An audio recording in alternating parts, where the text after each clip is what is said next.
कि जो साहब सारी सूरत हाल जी है ईरान की भी, फिर पाकिस्तान, फिर सऊदी अरब, तो ईरान सदर कह रहे हैं कि जी असीं तो हमसाया मुल्कां ते हमला नहीं करांगे। तुसीं इह बयान नूं ते इस चीज़ नूं किस तरह देख रहे हो? ਇਹਦੇ 'ਚ ਦੇਖੋ ਗੱਲ ਪਤਾ ਕੀ ਹੈਗੀ ਜਿਹੜੀ ਮੈਂ ਪਹਿਲੇ ਵੀ ਗੱਲ ਕੀਤੀ ਹੈ ਕਿ ਈਰਾਨ ਦੇ ਵਿੱਚ ਅਸਲ ਇਸ ਵਕਤ ਸਿਚੁਏਸ਼ਨ ਜਿਹੜੀ ਹੈਗੀ ਹੈ ਉਹ ਇਹ ਦੇਖਣੀ ਕਿ ਜਿਹੜੇ ਉਹਨਾਂ ਦੇ ਪ੍ਰੈਜ਼ੀਡੈਂਟ ਨੇ ਮਸੂਦ ਪਿਜ਼ਕਸ਼ੀਆਨ ਜਿਹੜੇ ਨੇ ਉਹ ਕਿਆ ਵਾਕਈ ਇਸ ਅਥਾਰਟੀ ਦੇ ਵਿੱਚ ਮੌਜੂਦ ਹੈ, ਉਹਨਾਂ ਦੀ ਅਥਾਰਟੀ ਥੱਲੇ ਤੱਕ ਜਾ ਰਹੀ, ਖਸੂਸਨ ਪਾਸਦਾਰਾਨੇ ਇਨਕਲਾਬ ਦੇ ਉੱਤੇ ਕਿ ਉਹ ਉਹਨਾਂ ਦੇ ਕਹਿਣ ਦੇ ਉੱਤੇ ਕੋਈ ਵੀ ਕੰਮ ਰੋਕ ਦੇਣਗੇ ਜਾਂ ਉਹ ਜੰਗਬੰਦੀ ਦਾ ਆਰਡਰ ਕਰ ਦੇਣ ਤੇ ਉਹ ਕਰ ਦੇਣਗੇ।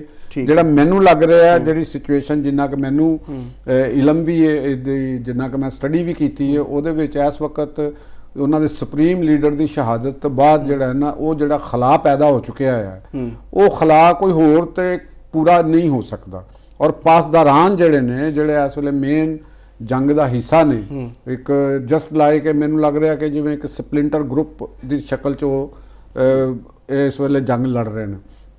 ਹੁਣ ਨਾ ਤੇ ਉਹ ਨੇ ਔਰ ਉਹਨਾਂ ਦਾ ਕੋਈ ਉਹਨਾਂ ਦੀ ਜਗ੍ਹਾ ਦੇ ਉੱਤੇ ਕੋਈ ਨਵਾਂ ਸੁਪਰੀਮ ਲੀਡਰ ਦਾ ਇੰਤਖਾਬ ਵੀ ਨਹੀਂ ਹੈ। ਜਿਹੜੀਆਂ ਸਾਡੇ ਕੋਲ ਆ ਰਹੀਆਂ ਨੇ ਮੁਸਤਫਾ ਖਾਮੇਨਾਈ ਦੇ ਹਵਾਲੇ ਨਾਲ ਗੱਲਾਂ ਔਰ ਦੂਸਰੀਆਂ, ਲੇਕਿਨ ਉਹ ਵੀ ਹਜੇ ਤਸਦੀਕ ਸ਼ੁਦਾ ਗੱਲਾਂ ਨਹੀਂ ਹੈਗੀਆਂ ਕਿਉਂਕਿ ਉਹ ਹਾਲਤ ਤੇ ਇੱਥੋਂ ਤੱਕ ਦੇਖੋ ਨਾ ਕਿ ਆਇਤੁੱਲਾ ਖਾਮੇਨਾਈ ਦੀ ਹਜੇ ਤੱਕ ਤਦਫੀਨ ਤੱਕ ਨਹੀਂ ਹੋ ਸਕੀ,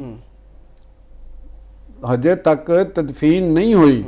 ਇਹਦਾ ਮਤਲਬ ਕਿ ਜਿਹੜੀ ਉਹਨਾਂ ਦੀ ਲੀਡਰਸ਼ਿਪ ਬਚੀ ਹੋਈ ਹੈ ਜਾਂ ਜਿਹੜੇ ਬੰਦੇ ਕੁਝ ਉਹਨਾਂ ਦੇ ਮੌਜੂਦ ਨੇ ਉਹ ਖੁਫੀਆ ਮੁਕਾਮਾਤ ਦੇ ਉੱਤੇ ਕਿਧਰੇ ਹੋਣਗੇ ਔਰ ਉਹਨਾਂ ਦੀ ਕਮਿਊਨੀਕੇਸ਼ਨ ਕਿੰਨੀ ਕੁ ਗ੍ਰਾਸ ਰੂਟ ਲੈਵਲ ਤੱਕ ਜਾ ਰਹੀ ਹੈ ਜਾਂ ਉਹ ਕੀ ਸੋਚ ਰਹੇ ਨੇ, ਨੋਬਡੀ ਨੋਜ਼ ਇਹਦੇ ਹਵਾਲੇ ਨਾਲ। ਤੇ ਹੁਣ ਜਿਹੜੇ ਪਾਸਦਾਰਾਨ ਨੇ ਉਹ ਆਇਤੁੱਲਾ ਖਾਮੇਨਾਈ ਜਾਂ ਸੁਪਰੀਮ ਲੀਡਰ ਦੇ ਬਰਾਹ ਰਾਸਤ ਕਮਾਂਡ 'ਚ ਨੇ, ਠੀਕ, ਸਦਰ ਦੀ ਕਮਾਂਡ 'ਚ ਨਹੀਂ ਗਏ ਉਹ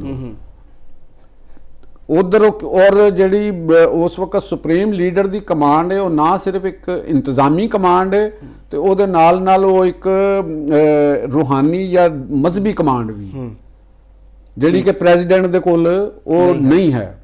ਤੇ ਹੁਣ ਸਵਾਲ ਇੱਥੇ ਆਂਦਾ ਪਿਆ ਕਿ ਜਿਹੜਾ ਈਰਾਨ ਦੇ ਵਿੱਚ ਇਸ ਵੇਲੇ ਅਗਰ ਈਰਾਨ ਗਵਰਨ ਕਰ ਰਿਹਾ ਤੇ ਉਹਨੂੰ ਕੌਣ ਗਵਰਨ ਕਰ ਰਿਹਾ, ਠੀਕ ਹੈ ਜੀ, ਉਹਨਾਂ ਦੀ ਜਿਹੜੀਆਂ ਚੀਜ਼ਾਂ ਨੇ ਉਹ ਕੌਣ ਉਹਦੀ ਹੈਂਡਲਿੰਗ ਹੋ ਰਹੀ ਹੈ।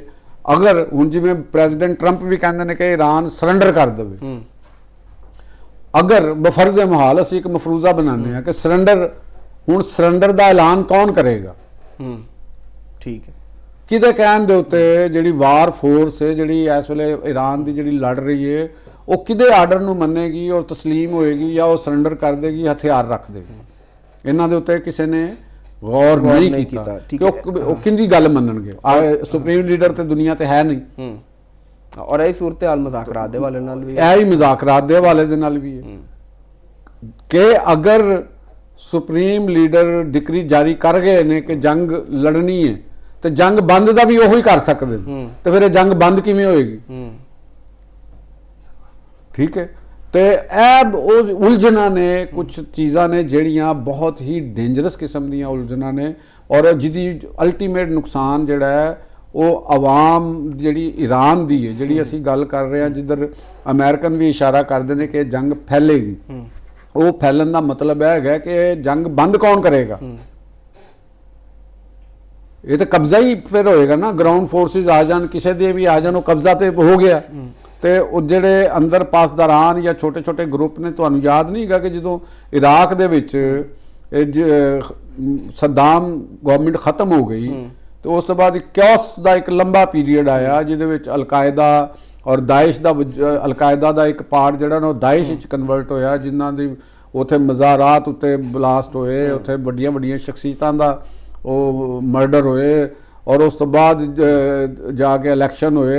ਹਜੇ ਤੱਕ ਇਰਾਕ ਇੱਕ ਕਿਸਮ ਦਾ ਤਕਸੀਮ ਹੋ ਗਿਆ, ਇੱਕ ਕੁਰਦ ਆਟੋਨੋਮਸ ਰੀਜਨ ਉਹ ਬਰਕਰਾਰ ਹੋ ਗਿਆ। ਤੇ ਹੁਣ ਕੱਲ ਤੇ ਅਰਬੀਲ ਦੇ ਉੱਤੇ ਵੀ ਮਿਜ਼ਾਈਲ ਹਮਲਾ ਕਰਤਾ ਗਿਆ।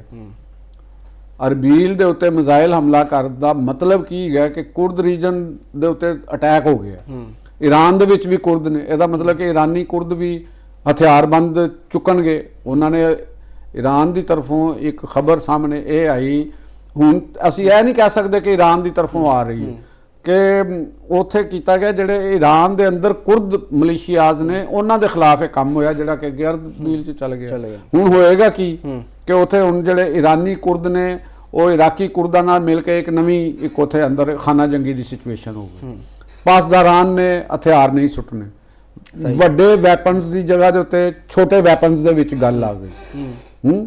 ਛੋਟੇ ਡਰੋਨਸ ਦੇ ਵਿੱਚ ਗੱਲ ਆ ਗਈ, ਛੋਟੀ ਆਟੋਮੈਟਿਕ ਰਾਈਫਲ ਦੇ ਵਿੱਚ ਗੱਲ ਆ ਗਈ, ਉਹ ਬਿਲਾ ਆਖਰ ਉਹ ਛੁਰੀ ਚਾਕੂ ਤੱਕ ਗੱਲ ਆ ਗਈ। ਘਰਾਂ ਦੇ ਵਿੱਚ ਵੜ ਕੇ ਲੋਕਾਂ ਨੂੰ ਮਾਰਨਗੇ, ਉਹ ਜਿਨ੍ਹਾਂ ਨੂੰ ਉਹ ਸਮਝਣਗੇ ਕਿ ਇਹ ਅਮਰੀਕਾ ਦੇ ਏਜੰਟ ਨੇ, ਇਹ ਇਸਰਾਈਲ ਦੇ ਏਜੰਟ ਨੇ, ਉਹ ਉਹਨਾਂ ਨੂੰ ਮਾਰਨਗੇ। ਉਹ ਦੂਸਰੇ ਜਿਹੜੇ ਨੇ ਜਿੱਥੇ ਉਹ ਲੱਭ ਜਾਣਗੇ ਉਹਨਾਂ ਨੂੰ ਮਾਰਨਗੇ। ਖਾਨਾ ਜੰਗੀ ਦੀ ਸਿਚੁਏਸ਼ਨ, ਖਾਨਾ ਜੰਗੀ ਈਰਾਨ ਦਾ ਇੱਕ ਬੇੜਾ ਗਰਕ ਕਰਤਾ ਜਾਏਗਾ ਕਿ ਉਹ ਅਗਰ ਦੁਬਾਰਾ ਉੱਥੇ ਹਕੂਮਤ ਇੱਕ ਮੁਤਫਿਕਾ ਕਾਇਮ ਹੋਣ ਵਾਸਤੇ ਵੀ ਕਈ ਸਾਲ ਫਿਰ ਦਰਕਾਰ ਹੋਣਗੇ। ਔਰ ਅਗਰ ਉਹ ਗਵਰਨਮੈਂਟ ਕੋਈ ਕੰਮ ਉਸ ਦੌਰਾਨ ਹੋ ਵੀ ਗਈ ਤੇ ਈਰਾਨ ਦੀ ਮਈਸ਼ਤ ਨੂੰ ਇਨਫਰਾਸਟ੍ਰਕਚਰ ਨੂੰ ਬਿਲਡ ਕਰਨ ਦੇ ਉੱਤੇ ਕਈ ਸਾਲ ਲੱਗਣਗੇ। ਔਰ ਇਸ ਦੌਰਾਨ ਜਿਹੜੇ ਪਾਵਰਫੁਲ ਗੈਂਗ ਹੋ ਗਏ, ਮੈਨੂੰ ਤੇ ਅਮਰੀਕਨਸ ਦੀ ਔਰ ਦੂਜਿਆਂ ਦਾ ਇਹੋ ਹੀ ਨੀਅਤ ਲੱਗਦੀ ਹੈ ਕਿ ਉਹਨਾਂ ਦਾ ਟਾਰਗੇਟ ਉਥੋਂ ਦੇ ਆਇਲ ਰਿਜ਼ਰਵ ਦੇ ਉੱਤੇ ਕਬਜ਼ਾ ਕਰਨਾ। ਉਹ ਆਇਲ ਰਿਜ਼ਰਵ ਦੇ ਉੱਤੇ ਜਾ ਕੇ ਬੈਠ ਜਾਣਗੇ, ਉਹਨਾਂ ਦੇ ਮਿਨਰਲਸ ਦੇ ਉੱਤੇ ਬੈਠ ਜਾਣਗੇ। ਬਾਕੀ ਮੁਲਕ ਔਰ ਆਵਾਮ ਲੜਦੀ ਰਹੇਗੀ, ਮਾਰਦੀ ਰਹੇਗੀ, ਕਤਲੋ ਗਾਰਤ ਕਸ਼ਤੋ ਖੂਨ ਹੁੰਦਾ ਰਹੇਗਾ। ਔਰ ਜਾਂ ਫਿਰ ਉਹ ਦੀਗਰ ਜਿਹੜੇ ਨਾਲ ਦੇ ਮਮਾਲਕ ਨੇ ਉਹ ਕੁਝ ਉਹਨਾਂ ਦੇ ਵਿੱਚ ਵੜ ਕੇ ਕੰਮ ਕਰਦੇ ਰਹਿਣਗੇ। ਤੇ ਮੈਨੂੰ ਇੱਕ ਇਹ ਬੜਾ ਖੌਫਨਾਕ ਮੰਜ਼ਰ ਨਜ਼ਰ ਆ ਰਿਹਾ ਸਾਡਾ। ਮੈਂ ਪਹਿਲੇ ਵੀ ਇਸ ਗੱਲ ਦੇ ਉੱਤੇ ਕਰਦਾ ਸੀ ਕਿ ਜੰਗ ਜਲਦ ਬੰਦ ਹੋਣੀ ਚਾਹੀਦੀ। ਈਰਾਨ ਦੇ ਜਿਹੜੇ ਦੂਸਰੇ ਗਰੁੱਪ ਨੇ ਅਗਰ ਹੋਇਆ ਹੈ ਤੇ ਉਹਨਾਂ ਨੂੰ ਇਸ ਮੌਕੇ ਦੇ ਉੱਤੇ ਅੱਗੇ ਵਧਣਾ ਚਾਹੀਦਾ ਹੈ ਨਾ, ਤਾਂ ਕਿ ਈਰਾਨ ਦੇ ਅੰਦਰ ਇੱਕ ਸਟੇਬਿਲਿਟੀ ਪੈਦਾ ਹੋਵੇ। ਜਾਂ ਈਰਾਨ ਦੀ ਜਿਹੜੀ ਮੌਜੂਦਾ ਰਜੀਮ ਤੇ ਇਸ ਵੇਲੇ ਉਹਨੂੰ ਨਹੀਂ ਕਿਹਾ ਜਾ ਸਕਦਾ, ਕਿਉਂਕਿ ਉਹ ਉਹਨਾਂ ਦੀ ਜਿਸਲੇ ਇੱਕ ਸਟ੍ਰਕਚਰ ਹੀ ਇੱਕ ਗਰਦਨ ਹੀ ਉਤਰ ਗਈ ਤੇ ਪਿੱਛੇ ਧੜ ਬਚਿਆ ਹੈ। ਤੇ ਉਹ ਹੁਣ ਨਾ ਪਤਾ ਚੱਲਦਾ ਪਿਆ ਅਗਰ ਅਮਰੀਕਨ ਡੀਲ ਕਰਨਗੇ ਤਾਂ ਕਿਹਦੇ ਨਾਲ ਕਰਨਗੇ। ਪਾਕਿਸਤਾਨ ਜਾ ਕੇ ਗੱਲ ਕਰੇਗਾ, ਕਿਹਦੇ ਨਾਲ ਕਰੇਗਾ। ਅਰਬਸ ਗੱਲ ਕਰਨਗੇ ਤੇ ਕਿਹਦੇ ਨਾਲ ਕਰੇਗਾ। ਪਾਕਿਸਤਾਨ ਦੇ ਫੀਲਡ ਮਾਰਸ਼ਲ ਅਗਰ ਪਹੁੰਚ ਚੁੱਕੇ ਨੇ ਸਾਊਦੀ ਅਰਬ, ਕਿਉਂਕਿ ਸਾਊਦੀ ਅਰਬ ਦੇ ਨਾਲ ਦਿਫਾਈ ਪੈਕਟ ਹੈ ਸਾਡਾ, ਔਰ ਉੱਥੇ ਅਟੈਕ ਹੋਏ ਨੇ। ਠੀਕ ਹੈ, ਹੁਣ ਇਹ ਇੱਕ ਬੜੀ ਕੰਪਲੈਕਸ ਸਿਚੁਏਸ਼ਨ ਪੈਦਾ ਹੋਈ ਹੈ, ਔਰ ਖਾਸ ਤੌਰ ਤੇ ਖਲੀਜੀ ਮੁਲਕਾਂ ਵਾਸਤੇ ਵੀ ਕਿ ਖਲੀਜ ਦੇ ਮੁਲਕ ਜਿਹੜੇ ਨੇ ਜਿਵੇਂ UAE ਹੈ ਔਰ ਕਤਰ ਹੈਗਾ, ਉਹ ਕਿੰਨੀ ਕੁ ਦੇਰ ਤੱਕ ਗੈਰ ਯਕੀਨੀ ਦੀ ਸੂਰਤ ਹਾਲ ਬਰਦਾਸ਼ਤ ਕਰਨਗੇ। ਉਹ ਤੇ 1 ਮਿੰਟ ਨਹੀਂ ਵੈਸੇ ਕਰ ਸਕਦੇ, ਨਹੀਂ ਕਰ ਸਕਦੇ, ਕਿਉਂਕਿ ਉਹਨਾਂ ਦੇ ਤੇ ਮਸਾਇਲ ਹੀ ਹੋਰ ਨੇ। ਉਹਨਾਂ ਦੇ ਮਸਾਇਲ, ਔਰ ਅਗਰ UAE ਦੇ ਵਿੱਚੋਂ ਸਰਮਾਇਆ ਨਿਕਲਦਾ ਠੀਕ ਹੈ, ਉਥੋਂ ਦੇ ਸਰਮਾਇਆ, ਬਲਕਿ ਮੈਨੂੰ ਤੇ ਖੁਸ਼ੀ ਹੋਏਗੀ ਕਿ ਪਾਕਿਸਤਾਨੀ ਉਥੋਂ ਆਪਣਾ ਸਰਮਾਇਆ ਵਾਪਸ ਪਾਕਿਸਤਾਨ ਚ ਲੈ ਆਣ।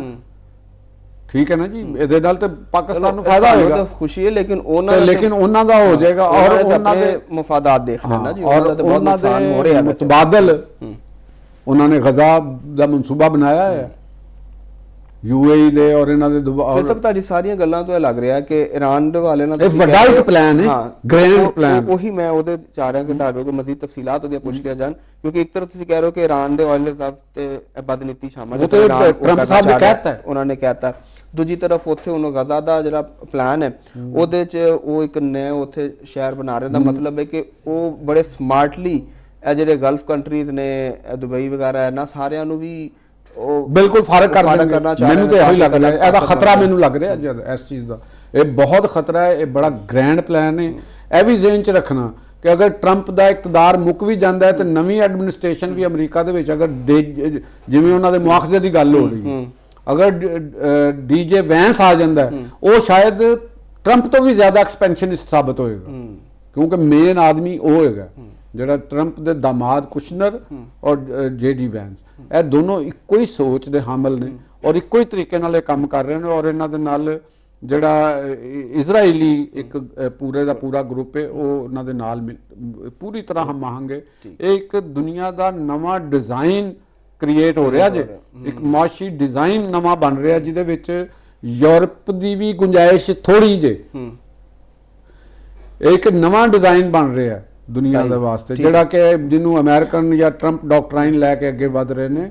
ਤੇ ਉਹਦੇ ਵਿੱਚ ਈਰਾਨ ਦਾ ਉਹਨਾਂ ਨੇ ਸਫਾਇਆ ਕਰਤਾ। ਮੈਨੂੰ ਤਾਂ ਸਿਰਫ ਇਸ ਚੀਜ਼ ਤੋਂ ਕੰਸਰਨ ਹੈਗਾ ਕਿ ਈਰਾਨ ਦੇ ਵਿੱਚ ਅਮਨ ਹੋਵੇ, ਸਟੇਬਲ ਗਵਰਨਮੈਂਟ ਹੋਵੇ, ਤਾਂ ਕਿ ਉੱਥੋਂ ਦੇ ਆਵਾਮ ਪੁਰਸਕੂਨ ਤਰੀਕੇ ਨਾਲ ਰਹਿ ਸਕਣ ਔਰ ਦੀਗਰ ਖਿੱਤਾ ਵੀ ਕਮ ਅਜ਼ ਕਮ ਪੁਰਸਕੂਨ ਤੇ ਰਹੇ ਨਾ। ਜੋ ਤੁਸੀਂ ਕਹਿ ਰਹੇ ਹੋ ਉਹਦੇ ਹਵਾਲੇ ਨਾਲ ਤੇ ਫਿਰ ਹੈ ਕਿ ਜਿਹੜੇ ਜਿੰਨੇ ਵੀ ਇਸਲਾਮੀ ਮੁਲਕ ਨੇ ਇਹਨਾਂ ਨੂੰ ਵੀ ਫਿਰ ਸੋਚਣਾ ਪਏਗਾ ਇਸ ਹਵਾਲੇ ਨਾਲ ਕਿ ਅਗਰ ਇਹ ਪੂਰਾ ਇੱਕ ਪਲਾਨ ਤੇ ਸਾਰੀ ਕੰਟਰੀਜ਼ ਜਿਹੜੀਆਂ ਨੇ ਇਹਨਾਂ ਨੂੰ ਸੋਚਣਾ ਪਏਗਾ ਕਿ ਅੱਜ ਈਰਾਨ ਦੀ ਵਾਰੀ ਤੇ ਕੱਲ ਨੂੰ ਸਾਡੀ ਵਾਰੀ ਵੀ ਹੈ, ਔਰ ਇਕਨੋਮਿਕ ਹਵਾਲੇ ਨਾਲ ਵੀ ਨਹੀਂ, ਜਿੱਦਾਂ ਤੁਸੀਂ ਇਹਦੀ ਕਹਿ ਰਹੇ ਹੋ। ਵਾਰੀ ਦੇ ਨਾਲ ਨਹੀਂ ਇਹ ਸੋਚੀ ਜਾਣੀ। ਇਹ ਸੋਚੀ ਜਾਣੀ ਚਾਹੀਦੀ ਹੈ ਕਿ ਅਗਰ ਅਸੀਂ ਇਸ ਡਿਜ਼ਾਈਨ ਦਾ ਕਿਆ ਅਸੀਂ ਹਿੱਸਾ ਬਣਨਾ ਮਾਸ਼ੀ ਫਵਾਇਦ ਵਿੱਚ, ਠੀਕ, ਤੇ ਅਗਰ ਅਸੀਂ ਇਹ ਡਿਜ਼ਾਈਨ ਦੇ ਨਾਲ ਚੱਲਣਾ ਹੈ ਤੇ ਫਿਰ ਤੇ ਵੈਲ ਐਂਡ ਗੁੱਡ। ਅਗਰ ਅਸੀਂ ਇਸ ਡਿਜ਼ਾਈਨ ਦੀ ਮੁਜ਼ਾਹਮਤ ਕਰਨੀ ਹੈ ਤਾਂ ਫਿਰ ਕਿਹੜੀ ਕੂਵਤ ਐਸੀ ਹੈਗੀ ਕਿ ਜਿਹੜੀ ਅੱਗੇ ਇਸ ਦੇ ਡਿਜ਼ਾਈਨ ਦੇ ਉੱਤੇ ਖਲੋਏਗੀ? ਠੀਕ ਅਸੀਂ ਤਾਂ ਨਹੀਂ ਮੁਜ਼ਾਹਮਤ ਕਰਾਂਗੇ ਤੇ ਫਿਰ ਤੇ ਤੁਸੀਂ ਤਬਾਹੀ ਤੋਂ ਇਲਾਵਾ ਕੋਈ ਰਸਤਾ ਨਹੀਂ। ਠੀਕ ਹੈ, ਮੇਰਾ ਕਹਿਣ ਦਾ ਮਕਸਦ ਹੈਗਾ ਠੀਕ। ਇਹ ਹੋਸ਼ਮੰਦੀ ਦਾ ਤਕਾਜ਼ਾ ਕਰਦਾ ਹੈ। ਸਹੀ।